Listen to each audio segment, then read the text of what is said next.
तो लंका तो आखिर सोने की थी, लेकिन मेकर्स ने ट्रेलर के अंदर इसे व्हाइट कलर का क्यों दिखाया और ट्रेलर में हनुमान जी को क्यों नहीं दिखाया। ऐसे ही बहुत सारी हिडन डिटेल्स हैं जो शायद आपने ट्रेलर को देखने के टाइम मिस कर दी। तो आज की इस वीडियो में हम इन्हीं हिडन डिटेल को डिस्कस करेंगे, ट्रेलर को फुल ब्रेक डाउन करेंगे सीन बाय सीन और जानेंगे कि क्या क्या डिटेल आपने मिस की हैं। तो चलिए बिना किसी देरी के शुरू करते हैं आज के इस वीडियो को। सबसे पहला सीन जहां रावण चल के आ रहा है एक ब्लैक कलर का कपड़ा ओढ़े हुए और एक बड़े से द्वार के सामने खड़ा होता है, जहां द्वारपाल उससे पूछते भी हैं कि कौन हो तुम, तो वहां पर यस बोलते हैं, तुम्हारा नया राजा।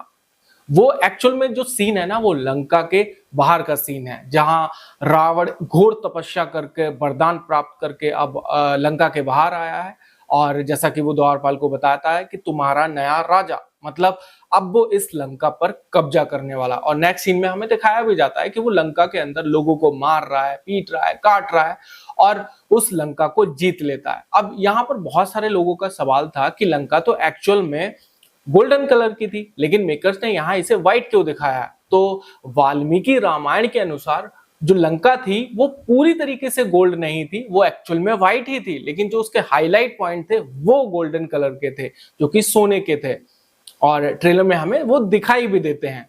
और एक चीज मैं और क्लियर कर दूं, लंका ये जो थी ना, वो एक इनके बड़े भाई कुबेर जी की थी, जिससे रावण ने युद्ध में जीत कर हासिल की थी, जो कि हमें यहाँ इस ट्रेलर में भी दिखाया जाता है। अगले सीन में हमें दिखाया जाता है कि वो लंका को जीतकर अब वहां का राजा बन चुका है। और फिर नेक्स्ट जो फ्रेम आता है जहां वो बालकनी से चलकर अपने लोगों के सामने आता है और बैकग्राउंड में डायलॉग बजते हैं, देवलोक, पृथ्वीलोक, पाताल लोक, तीनों लोकों में सिर्फ एक ही राज होगा, रावण राज। तो बैकग्राउंड में ग्लिम्स भी दिखाए जाते हैं, जहां देवलोक में भी लड़ाई होती है, वहां भी वो लड़ाई को जीत चुका है। पाताल लोक में भी पीछे बैकग्राउंड में ये जो जलता हुआ दिखाई दे रहा है, ये भी वो पाताल लोक में भी हमला करके वहां भी जीत चुका है। और पृथ्वी लोक पर भी उसने तबाही मचा रखी है, वहां भी आतंक मचा रखा है, उसको भी वो जीत चुका है। मतलब तीनों लोकों का वो स्वामी बन चुका है। अच्छा, ये जो पृथ्वी लोक वाला सीन है जहां बहुत सारे ऋषि मुनि तपस्या कर रहे थे और यहाँ ये खून खराबा हो रहा है, एक्चुअल में ये वो सीन है जहां पर ऋषि मुनि पहले जो हवन करते थे, तपस्या करते थे, तो रावण को कहीं ना कहीं डर था कि ये तपस्या करके कहीं मुझसे ज्यादा शक्तिशाली ना बन जाए। इसीलिए जब भी कभी पृथ्वी लोक पर ऋषि मुनि तपस्या करते थे या यज्ञ वगैरह करते थे, ये वहां पर जाकर उसे विध्वंस कर दिया करता था। नेक्स्ट ये वाला जो सीन आता है ना, जहां उड़ता हुआ हाथी आता है, ये सीन बहुत ही ज्यादा एपिक था। पूरे ट्रेलर की जान समझ लो ये वाला सीन था। इस पर बहुत सारी डिबेट भी हुई कि हाथी कैसे उड़ सकता है। तो पौराणिक कथाओं के अनुसार या वाल्मीकि रामायण के अनुसार ये इंद्र का हाथी है, जो कि हाथियों का राजा था, जिसका नाम ऐरावत था, जिसके 4 दांत थे बड़े बड़े वाले, और ये उड़ता था एक्चुअल में। और जैसा कि इस ट्रेलर में भी हमें बहुत फास्ट वे में दिखाया गया है, जहां वो उड़ता हुआ आ रहा है और अगर आप पॉज करोगे देखोगे तो उस पर भगवान इंद्रदेव भी बैठे हुए हैं। उधर दूसरे शॉट में रावण एक दौड़ते हुए हाइना जैसे क्रीचर पे बैठ के आता है और उड़कर ऐरावत को मारता है और सीधे ऐरावत नीचे आकर गिरता है। मतलब आप समझ सकते हो कि अब वो रावण कितना शक्तिशाली हो गया है, जिसने इंद्र के इतने बड़े, इतने ताकतवर हाथी ऐरावत को भी जमीन पर गिरा दिया। अच्छा, ट्रेलर में तो हमें ये कुछ ही एक सेकंड का शॉट दिखाया गया है जहां रावण ऐरावत को मार के गिराता है, लेकिन एक्चुअल में अगर हम कथाओं के अनुसार इस सीन को समझे, जो हो सकता है आगे हमें मूवी में भी दिखाया जाए, तो एक्चुअल में ये जो बैटल थी ना, जो ये युद्ध था, इसको एक्चुअल में मेघनाथ ने जीता था और वो इंद्र को बंदी बनाकर अपनी लंका में ले गया था, इसीलिए उसका नाम भी इंद्रजीत पड़ा था। ये तो बाद में ब्रह्मा जी लंका में गए और इंद्रदेव को छुड़ा कर लेकर आए और तभी मेघनाथ को उन्होंने आशीर्वाद दिया कि आज से दुनिया तुम्हें इंद्रजीत के नाम से जानेगी। नेक्स्ट एक शॉट में एक राक्षस आपको वॉर हॉर्न बजाता हुआ दिखाई देगा, लाइक भोपू टाइप। ये एक्चुअली एक ऐसा यंत्र होता है जो वॉर स्टार्ट होने से पहले बजाया जाता है, जैसे कि हमने महाभारत में देखा होगा जो शंख बजाते थे युद्ध स्टार्ट होने से पहले और युद्ध विराम होने से पहले। ये वही एक वॉर हॉर्न है और इसे बजाने वाला एक राक्षस एक्चुअल में है रावण का नाना जी।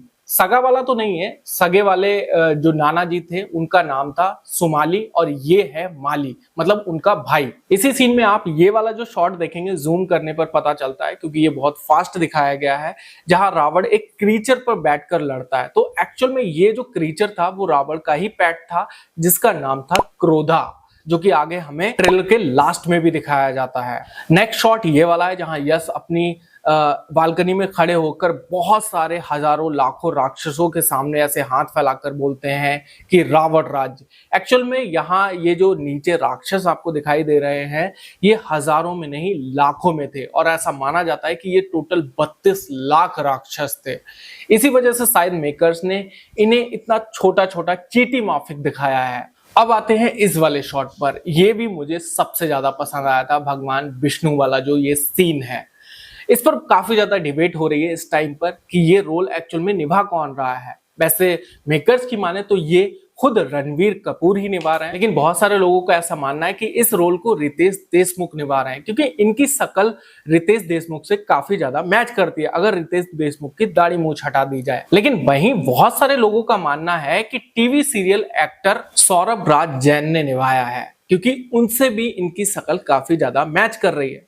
फिलहाल असल में ये रोल किसने निभाया है ये तो क्लियर होगा मूवी आने के बाद। वैसे 99% श्योर यही है हम लोग कि ये रणवीर कपूर ने भी निभाया है। अच्छा, ये वाला जो शॉट है ये अयोध्या का है, जहां दशरथ महाराज यज्ञ कर रहे हैं अपनी पुत्र प्राप्ति के लिए, और आप देख सकते हैं इस सीन में राजा दशरथ जी हैं, उनकी तीनों पत्नियां हैं और गुरु वशिष्ठ जी हैं। नेक्स्ट ये वाला जो शॉट है ये अयोध्या का शॉट है, जिसे देखकर आप समझ ही सकते हैं कितनी विशाल अयोध्या नगरी है और कितनी सुंदर है।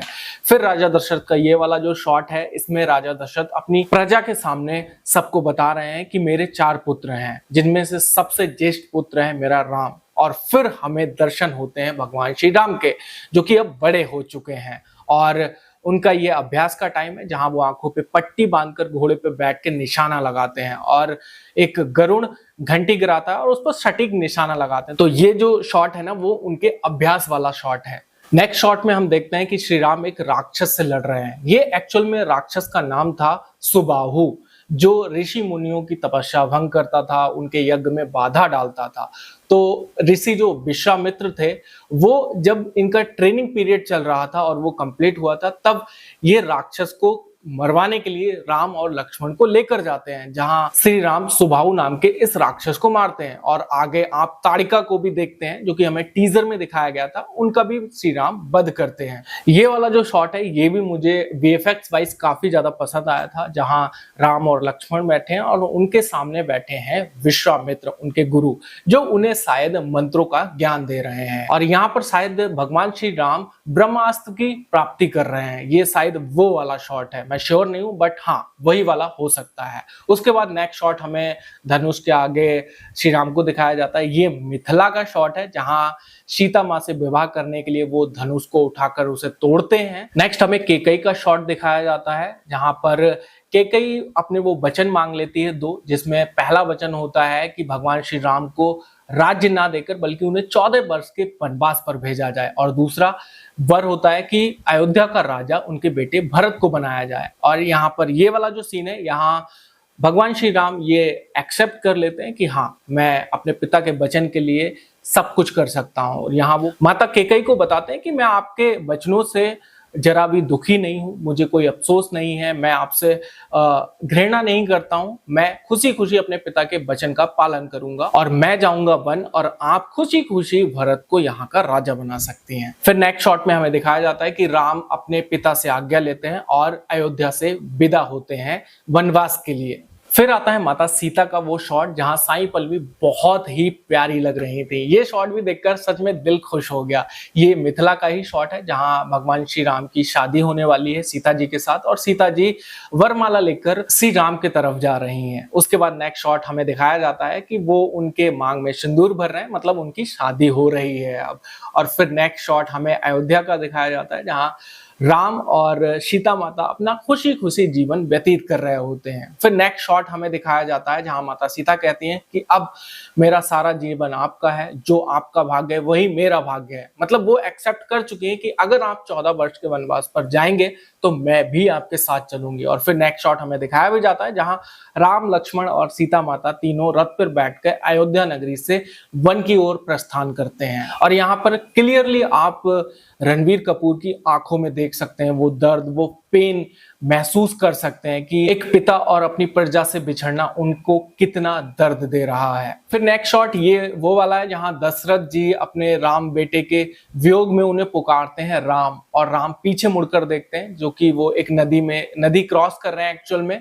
तो वो ऐसी सिचुएशन है जहां कोई दिल से किसी को पुकारता है तो चाहे वो दूसरा बंदा कितनी ही दूर क्यों ना हो लेकिन उसे महसूस हो जाता है। यह यहाँ पर सेम वही सिचुएशन है जो कि राजा दशरथ जी अपने बेटे को बुलाते हैं राम, और राम पलट कर देखते हैं क्योंकि उन्हें एहसास होता है कि यहाँ उन्हें किसी ने दिल से पुकारा है। नेक्स्ट शॉट शूर्पणखा का है जहां वो खुद को बताती है कि मैं जन स्थान की राजकुमारी हूँ। ये एक्चुअल में आपको शॉट पता ही होगा जहां शूर्पणखा श्री राम की सुंदरता को देखकर उन पर मोहित हो जाती है और वो उनसे विवाह करना चाहती है, लेकिन श्री राम तो पहले से ही शादीशुदा है तो वो लक्ष्मण के लिए कह देते हैं मजाक में, और जब वो लक्ष्मण के पास जाती है तो लक्ष्मण उनकी नाक काट देते हैं। और उसके बाद फिर शूर्पणखा डायरेक्ट रावण के पास नहीं जाती है इस समस्या को लेकर, वो अपने भाई खर और दूषण के पास जाती है जहां सबसे पहले खर दूषण अपने कुछ सैनिक की टुकड़ी श्री राम के कुटिया के बाहर भेजते हैं जिसको श्री राम एक झटके में ही निपटा देते हैं। फिर खर दूषण अपनी कई हजारों की सेना लेकर श्री राम के पास जाते हैं जहां श्री राम उनसे युद्ध करते हैं। और ये वाला जो शॉट है ना, इस पर काफी ज्यादा विवाद हुआ था। बहुत सारे लोग बोल रहे थे कि ये वानर सेना है सामने जो खड़ी है, लेकिन एक्चुअल में ये खर और दूषण की सेना है जो श्री राम को मारने के लिए आई है। और इसकी संख्या आई थिंक 14,000 थी जिससे अकेले ही श्री राम ने युद्ध किया और उन 14,000 राक्षसों को श्री राम ने अकेले ही मार गिराया। फिर उसके बाद शूर्पणखा गई थी अपने भाई रावण के पास जहां रावण शूर्पणखा से कहता है कि तुम्हारे इस अपमान का बदला लिया जाएगा। फिर नेक्स्ट शॉट में हमें दिखाया जाता है कि वो माता सीता का हरण कर लेता है। अच्छा, ये वाला जो शॉट है जहां श्री राम कहते हैं कि रावण तीनों लोगों का स्वामी है, मैं तीनों लोगों के सामने उसका वध करूंगा।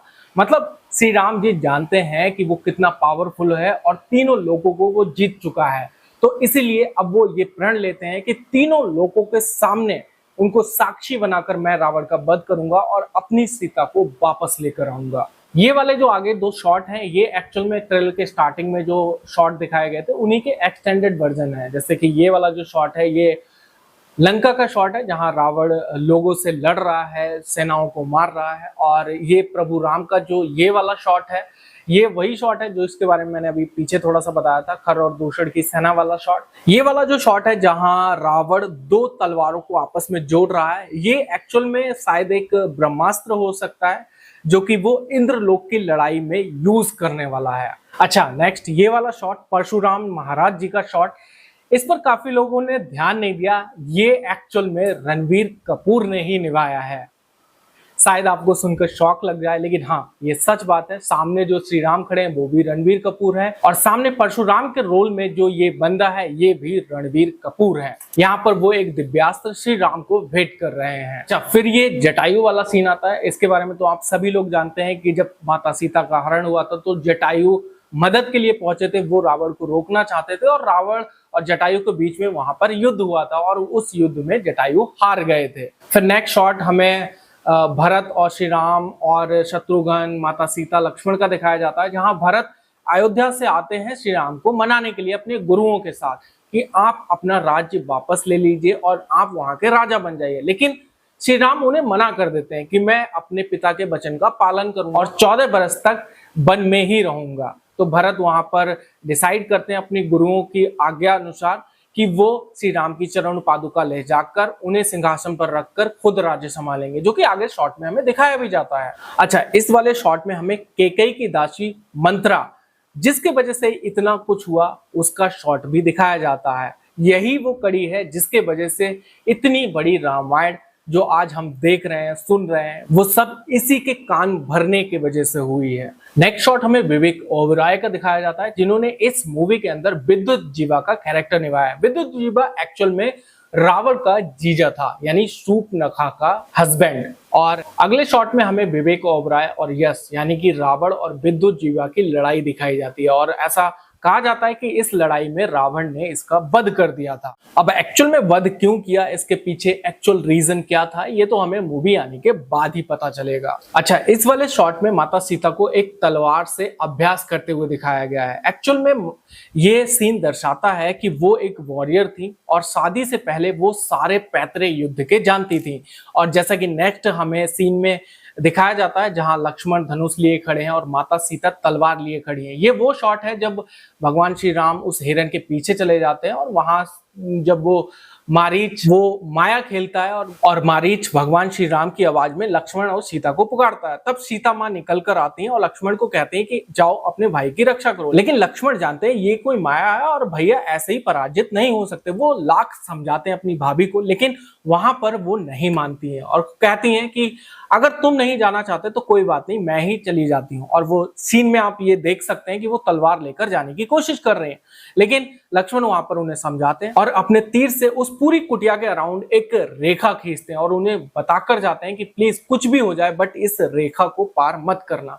लेकिन जैसा कि हम जानते हैं कि रावण वेश बदल कर आया था और उसने भिक्षा मांगने के बहाने माता सीता को कुटिया से बाहर निकाला और फिर उनका हरण करके वो लंका ले गया। नेक्स्ट सीन हमें ये रावण का और ये एक हाइना जैसा दिखने वाला क्रीचर का सीन दिखाया जाता है, और ये सीन भी ट्रेलर का बहुत एपिक सीन था। सच बताऊं, इसकी इतनी रीलें कटी थी हद से ज्यादा, और इसे देखने के बाद ना गूज़बम्प्स निकल आए थे। सच बता रहा हूँ, इतना बढ़िया ये सीन लगा था। इस सीन के बारे में अगर मैं बताऊं तो ये जो पैट है ये क्रोधा नाम का पैट है, जिसकी सवारी बाद में रावण ने भी की थी।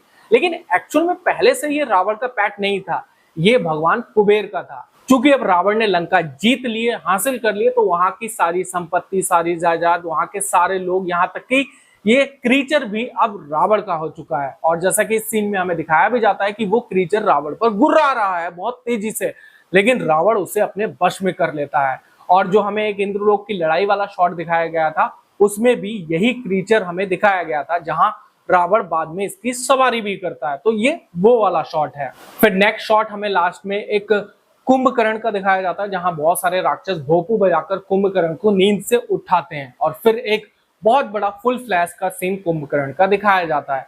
एक्चुअल में कुंभकर्ण का रोल कर रहे हैं फैजल मलिक, पंचायत वाले प्रहलाद चचा, जो कि काफी इंटरेस्टिंग ये रोल होने वाला है। और नेक्स्ट शॉट में हम देख सकते हैं कुंभकर्ण के पैर को, भाई क्या डिटेल में मेकर्स ने काम किया है।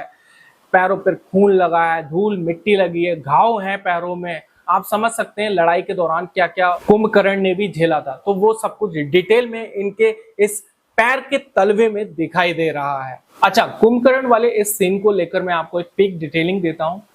बहुत सारे लोग ट्रेलर आने के बाद, उसे देखने के बाद ये बोल रहे थे, इंक्लूडिंग मैं भी, कि कहानी सिर्फ पहले पार्ट में हमें सीता हरण और जटायु युद्ध तक ही दिखाई जाएगी, इसीलिए हनुमान जी का इतना सा भी शॉट हमें इस ट्रेलर के अंदर नहीं दिखाया गया। तो भैया मैं एक बात अब क्लियर कर देता हूं कि अगर फर्स्ट पार्ट में कहानी हमें सिर्फ जटायु के युद्ध तक, सीता हरण तक ही दिखाई जाएगी, तो लास्ट में ये कुंभकर्ण वाला शॉट तो काफी आगे का शॉट है, जो कि हमें पार्ट 2 में देखने के लिए मिलेगा। जब लड़ाई हुई थी, बहुत सारे लोग हार भी गए थे, तो लास्ट में कुंभकर्ण को जगाया गया था, तो ये वो वाला शॉट है। तो मेकर्स अगर जब पार्ट 2 के शॉट को पार्ट 1 की इस ट्रेलर में दिखा सकते हैं, तो हनुमान जी का एक इतना सा शॉट क्यों नहीं दिखा सकते? वेल, इसका रीजन ये है कि शायद अभी तक हनुमान जी के शॉट अभी कंप्लीट ही नहीं हुए, क्योंकि एक इवेंट में सनी देओल ने खुद ही कंफर्म कर दिया है कि उनके हिस्से की शूटिंग अभी भी शायद चल रही है। उनके कुछ एक सीन अभी रह गए हैं जो शायद शूट करना बाकी है। तो हो सकता है कि मेकर्स शायद पहले उनका शूट पूरी तरीके से कंप्लीट कर लें, उसके बाद ही दिखाएं, या हो सकता है मूवी ये जो फर्स्ट पार्ट आने वाला है इसके पोस्ट क्रेडिट सीन में हमें दिखाएं, या हो सकता है बहुत कुछ एपिक हमें देखने के लिए मिलेगा। हनुमान जी का रोल शायद मेकर्स उसे यूं ही दिखाना नहीं चाहते ट्रेलर में, वो हमें सिर्फ और सिर्फ बड़े पर्दे पर ही दिखाना चाहते हैं। तो इंतजार तो रहेगा उस सीन का। बाकी सच बता रहा हूं, अगर इतना सा भी एक शॉट दिखा दे तो मजा ही आ जाता। फिलहाल ये जो एक सस्पेंस बनाकर रखा है ना मेकर्स ने, ये भी अपने आप में एक मजेदार है, क्योंकि अब बातें हो रही हैं चारों तरफ कि आखिर हनुमान को ट्रेलर में क्यों नहीं दिखाया। 50 लोग 50 तरीके की बातें बोल रहे हैं, इससे आप समझ सकते हैं कि ट्रेलर की और टीआरपी बढ़ रही है, लोग इसे देख रहे हैं, मेकर्स को एक तरीके का फायदा ही हो रहा है फिलहाल। तो यही वो कुछ डिटेल्स थी जो मैंने ट्रेलर देखने के बाद अच्छे से ऑब्जर्व की। बाकी अगर मैंने वीडियो के अंदर कुछ गलत बता दिया तो हाथ जोड़कर माफी चाहता हूं, और अगर कोई एक हिडन डिटेल मिस हो गई हो तो कमेंट करके मुझे जरूर बताना कि वो कौन सी डिटेल थी जो मैंने इस ट्रेलर ब्रेकडाउन में मिस कर दी। बाकी अगर वीडियो आपको पसंद आया हो तो वीडियो को लाइक करना, अपने दोस्तों के साथ शेयर करना, चैनल पर अगर नए हो तो चैनल को सब्सक्राइब करना, क्योंकि मैं ऐसे ही बढ़िया से बढ़िया वीडियोस लेकर आते रहते हैं। तो चलिए मिलते हैं ऐसे ही किसी और एक नए इंटरेस्टिंग वीडियो में, तब तक के लिए जय श्री राम।